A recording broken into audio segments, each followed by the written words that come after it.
They found 3 of us floating in the Pacific. Out of 15 aircraft that took off that morning, 3 of us made it back. The rest are still out there somewhere at the bottom of the ocean. Lieutenant Commander James Arthur Caldwell, United States Navy. I flew SBD Dauntless dive bombers off the USS Enterprise during the Battle of Midway, June 4th, 1942. People call it the turning point of the Pacific War, the battle that changed everything. Maybe they're right.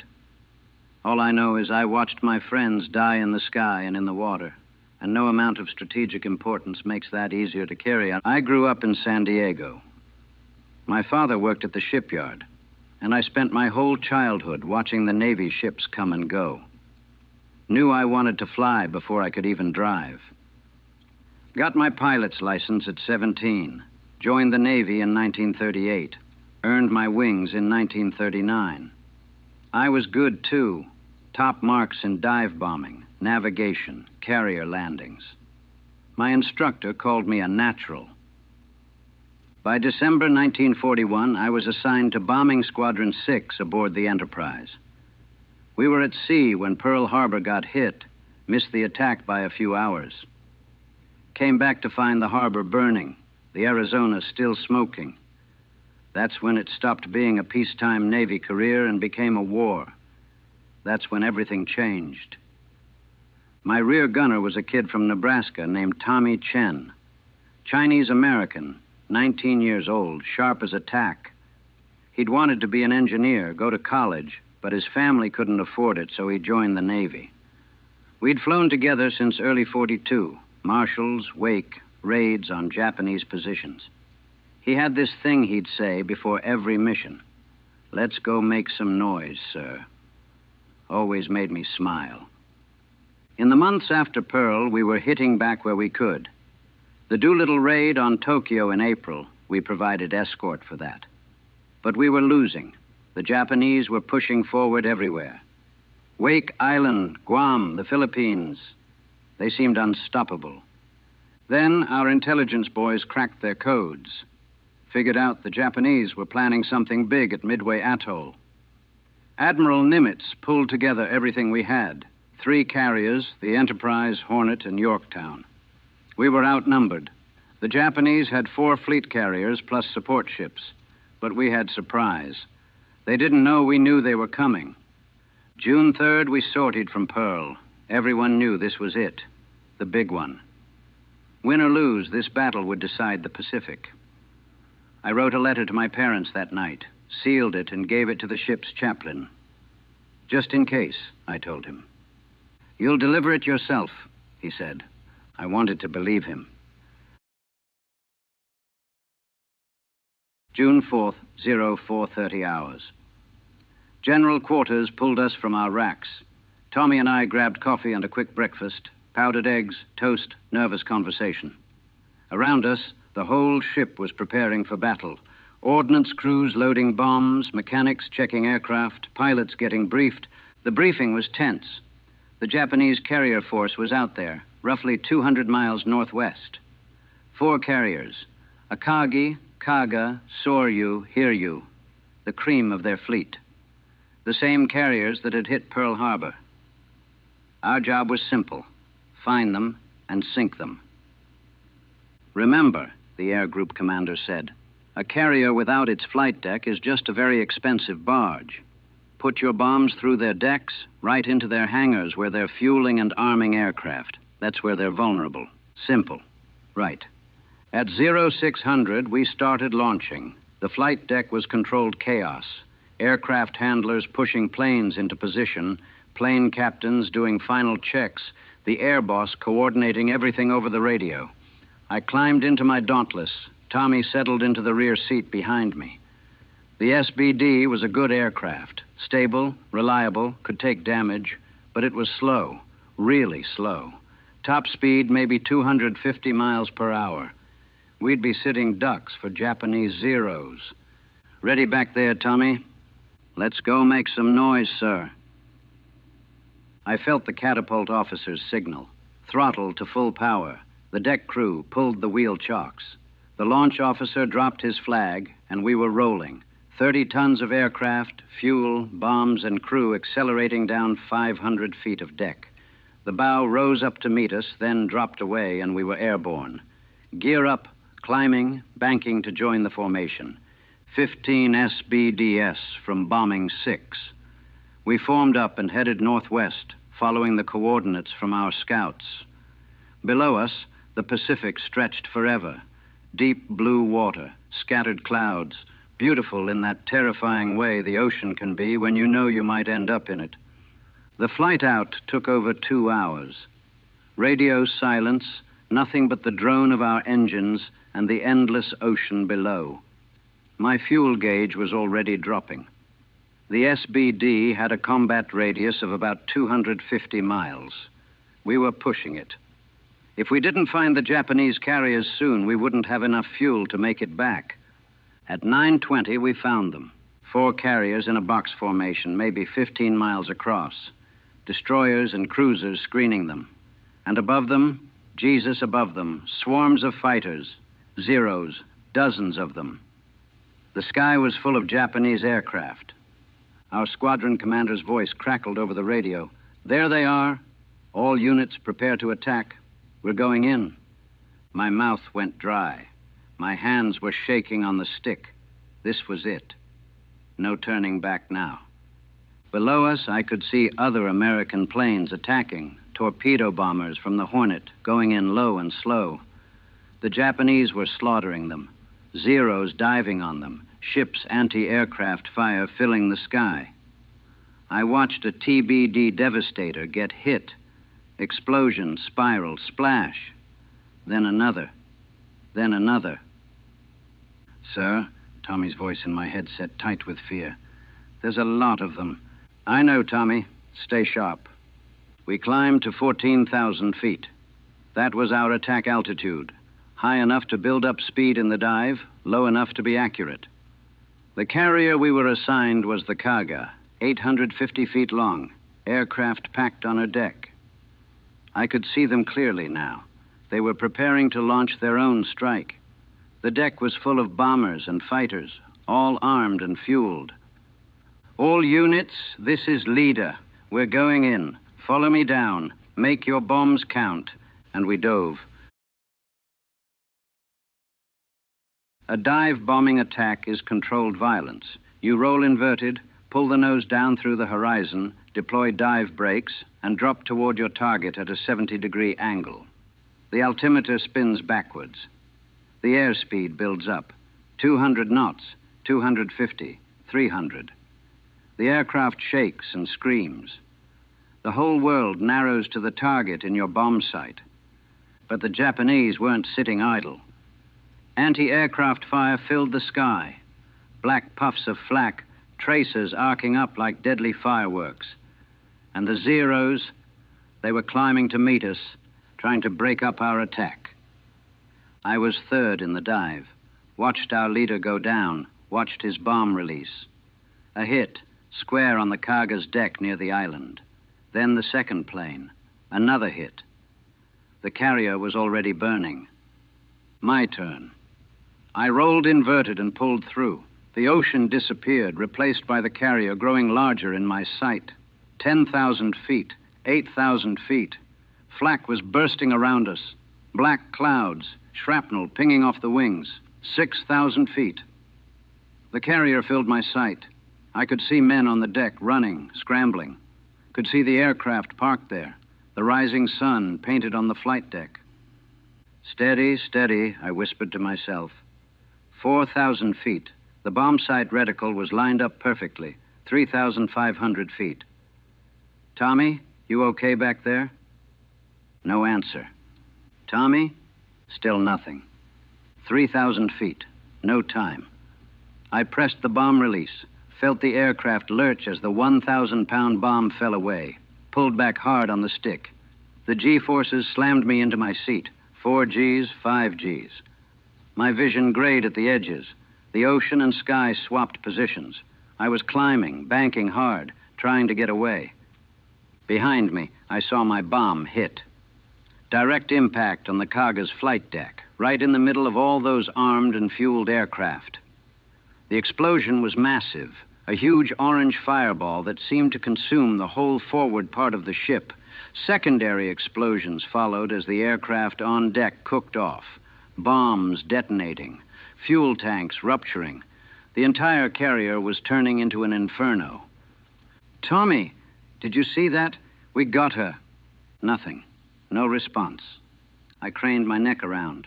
Tommy was slumped in his seat. Blood. So much blood. His flight suit was shredded on the left side. He wasn't moving. "Tommy! Tommy!" A Zero flashed past, missed me by 50 feet. More were coming. I dove for the deck, staying low, jinking left and right. Tracers zipped past my canopy. I could hear bullets hitting the aircraft. Thunk, thunk, thunk, metal punching through metal. 2 more SBDS from my squadron were ahead of me, also running for it. One took a Zero's cannon fire, wing sheared off, spinning, gone. 14 aircraft now. We'd launched 15. I kept the throttle to the firewall, heading back toward the Enterprise. My fuel gauge was dropping fast, too fast. The attack, the combat maneuvering, it had all burned fuel. I wasn't going to make it back. No way. Behind me, Tommy was dead. I knew it, but couldn't accept it. "Hang on, Tommy. Just hang on. We're going home." But we weren't going home, not both of us. The flight back was agony. Every minute, checking the fuel gauge. Every minute, it dropped lower. Every minute, I knew Tommy was dead in the seat behind me, and there was nothing I could do about it. I tried the radio. "Any station, this is Bombing 6 Baker 3. I'm low on fuel, heading 130, approximately 150 miles from point option." Static. Then, "Baker 3, Enterprise. We copy. What's your fuel state?" Maybe 20 minutes, maybe less. A pause. "Roger, Baker 3. We'll try to close the distance. Keep us updated." But I knew. They couldn't reach me in time. Even if they turned toward me at flank speed, I'd run out of fuel before I reached them. The ocean below was empty. Endless blue. If I went down out here, would anyone find me? Would they even look? At 15 minutes of fuel, the Enterprise was still 70 miles away. At 10 minutes, 50 miles. The math wasn't working, wasn't even close. I thought about Tommy, about how he'd wanted to be an engineer, about how he'd never gotten that chance, about how he'd said, "Let's go make some noise" just a few hours ago, and now he was gone. I thought about my parents, about that letter I'd written, about how the chaplain would have to deliver it after all. At 5 minutes of fuel, the engine started coughing. Fuel starvation. This was it. I transmitted one last time. "Enterprise, Baker 3. I'm going in. Position approximately 40 miles northwest of your position." I gave them my coordinates. "I have one KIA in the rear seat. His name is Aviation Radio Man 3rd Class Thomas Chen. Tell his family. Tell them he did his duty." "Roger, Baker 3. We'll send search aircraft. Good luck." The engine quit. 1 second it was running, the next, silence. Just the wind rushing past the canopy. I trimmed the aircraft for best glide, turned toward where I thought the Enterprise was, and started looking for a good place to ditch. Water landing in an SBD is tricky. The heavy engine pulls the nose down. If you're not careful, you cartwheel, break apart. I'd trained for this, practiced it. But training isn't the same as doing it for real 30 miles from nowhere with your dead gunner behind you. I slowed to just above stall speed, held the nose up, waited for the ocean. The water was rushing up to meet me. 50 feet, 25, 10. Impact. The deceleration was violent. The nose went down immediately, the engine dragging us under. Water exploded over the canopy. I yanked the release, shoved the canopy back, pulled myself out. The aircraft was sinking fast. Tommy was still in the back seat. I tried to reach him, tried to pull him out, but the water was rushing in and the plane was going down and I couldn't get him free. His harness was jammed, or I was too weak, or there wasn't time. I don't know. I don't know. The aircraft slipped under. 1 second it was there, the next it was gone. Sinking into the dark, taking Tommy with it. I was alone in the Pacific Ocean. The survival gear worked. I got the raft inflated, pulled myself in. The ocean was calm, small swells, warm water, beautiful day, perfect for dying alone. I had a survival radio, sent out a distress call every hour. Any station, this is Lieutenant Caldwell, downed pilot, transmitting in the blind. Over and over. No response. The sun was brutal. No shade in a one-man raft. My flight suit was soaked with seawater. Salt was crusting on my skin. I had 2 canteens of water, some emergency rations. Maybe enough for 3 days if I was careful. But I didn't want 3 days. I wanted to go back in time. Wanted to not leave Tommy in that aircraft. Wanted to pull him out, save him somehow. The guilt was crushing. He was my responsibility. My gunner. I was supposed to get him home. I kept replaying it. The dive. The flak. The moment I realized he wasn't answering. Had he been hit on the way down? On the way up? When? When did he die? Did he know? Did he feel it? Did he call for me and I didn't hear him? The questions circled like sharks. Hours passed. The sun moved across the sky. I dozed, woke up disoriented, remembered where I was, drank a little water, transmitted on the radio. Nothing. By sunset, I'd accepted it. This was how it ended. Not shot down in combat, but dying slowly of dehydration and exposure in a raft. The ocean would take me the same way it took Tommy, the same way it took all those torpedo bomber crews I'd watched die. We'd all end up in the same place. I thought about writing something, a message maybe, in case someone found the raft later. But what would I say? Tell my parents I'm sorry. Tell Tommy's family he was brave. Everything sounded hollow. The sun went down. The ocean turned dark. Above me, stars came out. Millions of them, clearer than I'd ever seen. The Milky Way stretched across the sky like a river of light. It was beautiful. Strange thing to notice while you're dying, but it was. I must have fallen asleep. When I woke up, it was dawn. Second day. My lips were cracked. My tongue felt thick. The water canteens were calling to me, but I had to ration. Had to make it last. That's when I heard it. An engine. Aircraft engine. I looked up. There.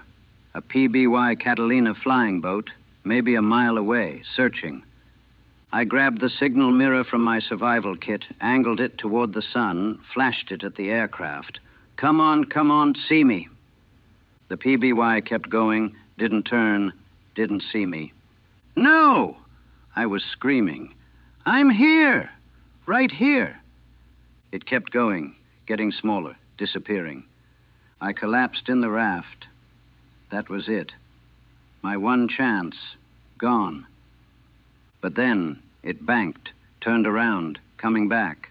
The PBY circled once, twice. Then it landed, setting down on the ocean like a giant bird, taxied over to me. The side hatch opened, and crew members pulled me aboard. We got you, sir. You're safe. We got you. Safe. I was safe. But Tommy wasn't. They pulled 3 of us out of the water that day. Out of 15 aircraft from bombing 6 that attacked the Kaga, 12 made it back to the Enterprise. Though 3 were so shot up, they barely made it aboard. 3 of us went into the water. They found all 3. We were lucky. So many others weren't. The Battle of Midway was a decisive American victory. We sank all 4 Japanese carriers, Akagi, Kaga, Soryu, Hiryu. Over 3,000 Japanese killed, hundreds of aircraft destroyed. It broke the back of their carrier force, changed the entire course of the war.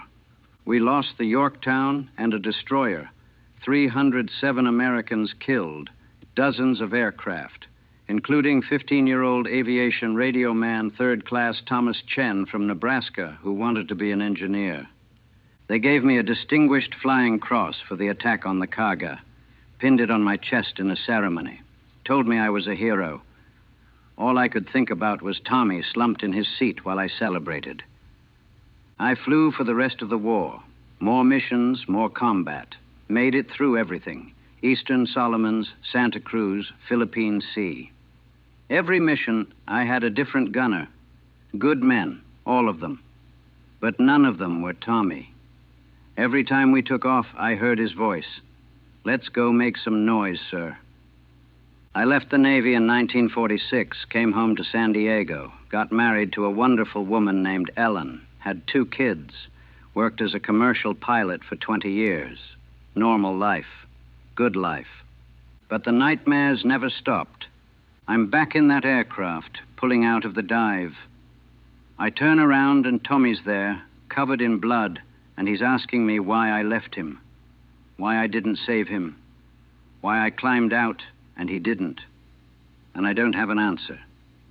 I never have an answer. Or I'm in the raft, and I'm watching my aircraft sink, watching Tommy sink with it, and I'm reaching for him, but the water is too deep, and he's too far down, and I can't reach him, can never reach him. Ellen knows not to wake me suddenly. Learned that early on.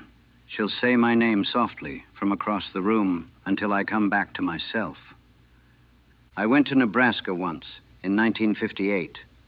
Looked up Tommy's family. His parents were still alive, still living in the same small house in Omaha. I knocked on their door, and when his mother answered, I saw Tommy's eyes looking back at me. "Mrs. Chen, my name is James Caldwell. I flew with your son at Midway." She knew immediately. Her hand went to her mouth. "You were his pilot?" "Yes, ma'am." She invited me in.